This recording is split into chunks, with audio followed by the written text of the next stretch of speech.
All right, sports fans, how's everybody out there doing? William Martin coming at you one more time here on YouTube with another edition of the 300 Pounds of Sports Knowledge Podcast. Now, it was only fitting that Monday night's championship game between Florida and Houston was a nail biter as it capped off an exciting NC2A tournament. The Gators did what they've been doing all tournament long, which was a comeback on their opponent.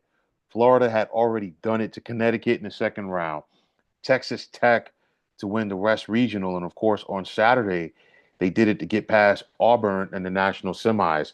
And now on Monday night, Houston became their latest victim with the championship on the line. Oh, wow. You look at the dynamics of this game, okay? The ice cold shooting by Florida guard Walter Clayton Jr. in the first half, as he simply could not buy a bucket.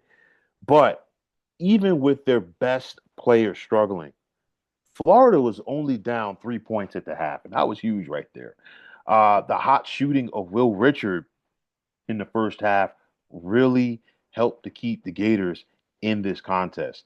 But in the early stages of the second half, with all of that said, all right, it appeared that the Cougars were prepared to put the Gators away as they began the second half on that 11-2 run to take that 42-30 lead with over 16 minutes left in the contest. And it looked like the Gators were unraveling at that point.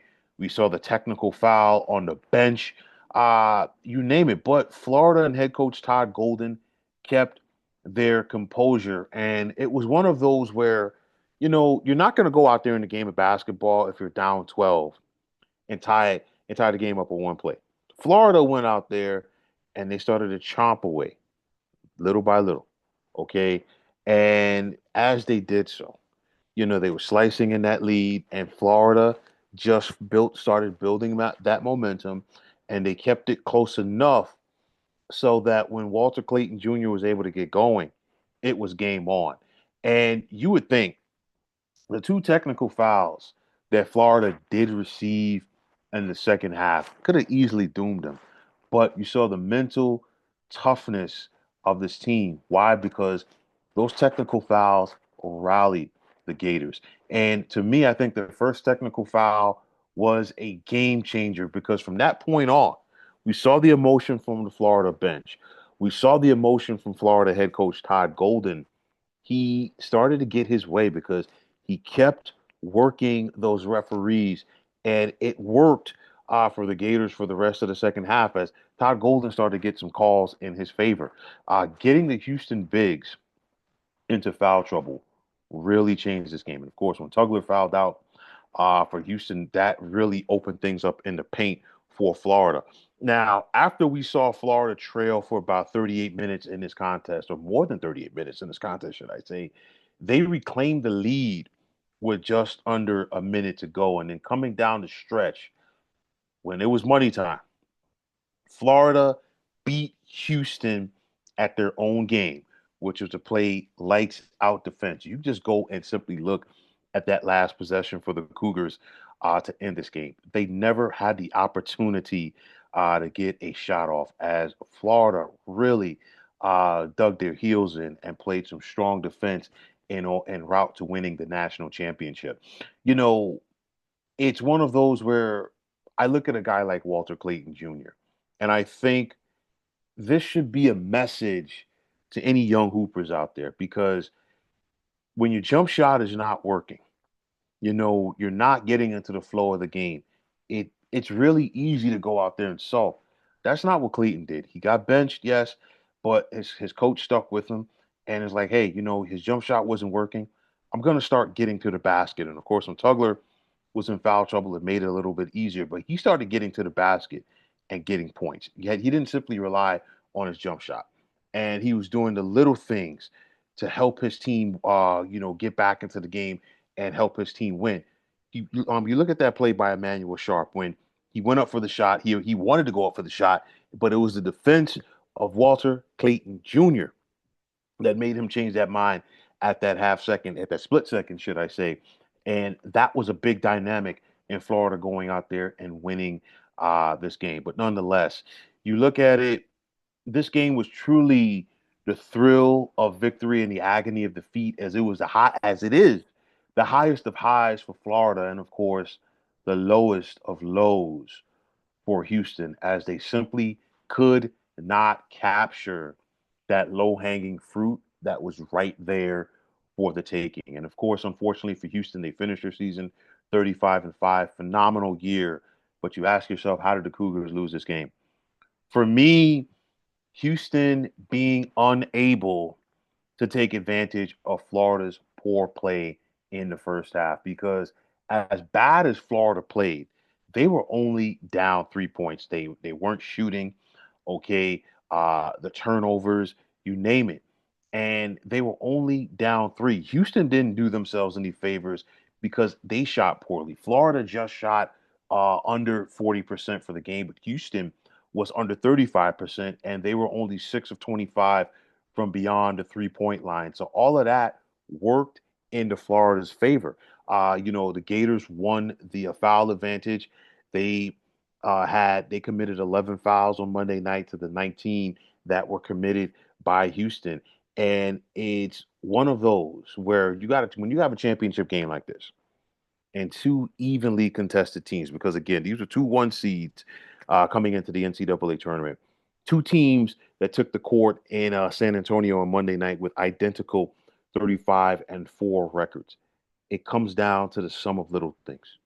And Florida did more of those little things, especially in the second half of this game, that resulted in the win. You look back to the final play when Emmanuel Sharp was unable to get that shot off. Look at how many Gators were fighting, scrapping, and clawing on that court to get that loose ball. Okay, it's just things like this. And of course, it's the unfortunate side of the championship game for Houston and the heartbreak for head coach Kelvin Sampson. He's been there so close, and he's been there so long.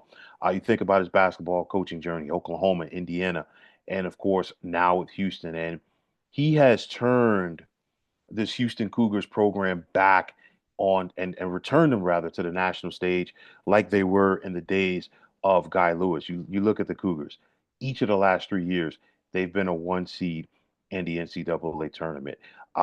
This is a team that is consistently in making deep runs in the NCAA tournament each and every year. Each of the last 5 years, they've gotten to at least the Sweet 16. They got to the Final Four back in 2021. They got to the regional final back in 2022, and of course this season. But they were denied at the championship gate. And honestly, you can make a case now that the championship loss by Houston this past Monday night ranks right up there with the Derek Whittenburg to Lorenzo Charles play for North Carolina State back in 1983.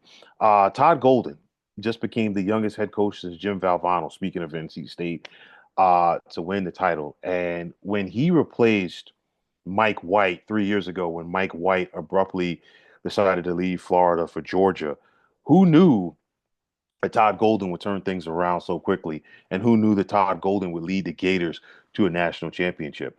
He had a losing record his first time around in Gainesville. Got the Gators to the tournament last year.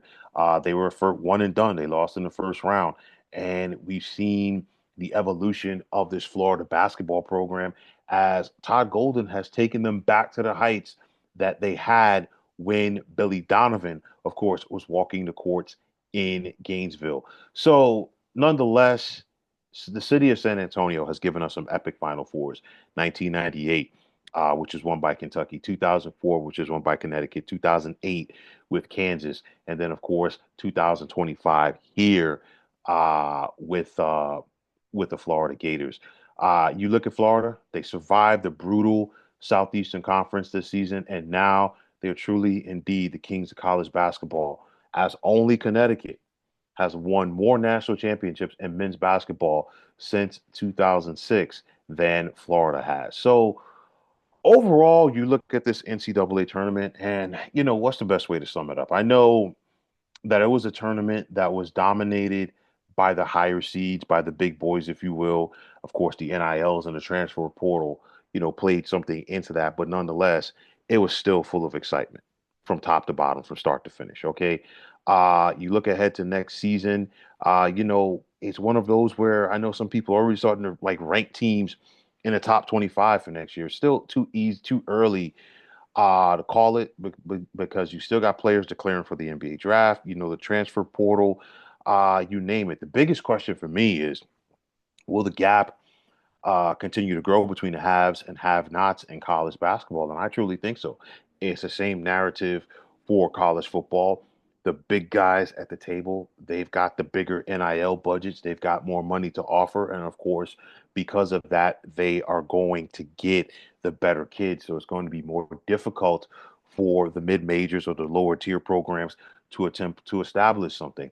It's something that is going to have to be addressed in college basketball sooner rather than later, in the same fashion that it has to be addressed in college football and all across collegiate athletics sooner rather than later. But nonetheless, this moment right now belongs to the Florida Gators.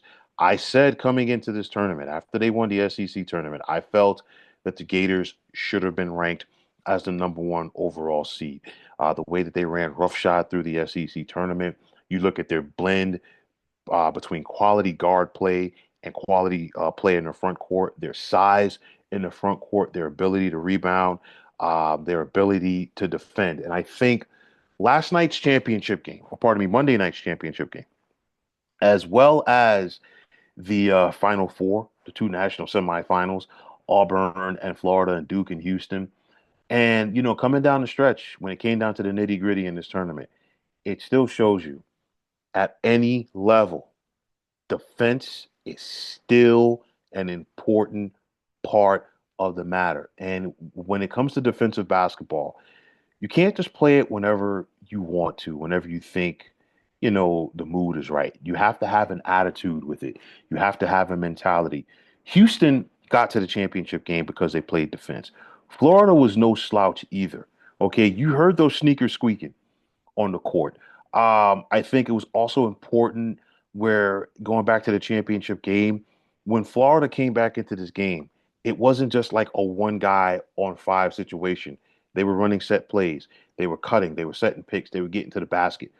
Motion offense is still important in basketball. It can't be one guy playing iso ball while four other guys on offense are standing around looking at him and eating a sandwich. Okay? Fundamentals are still important. Fundamentals were key for Florida in their championship, just like it has been for Connecticut in the past couple of years as they won NCAA championships as well.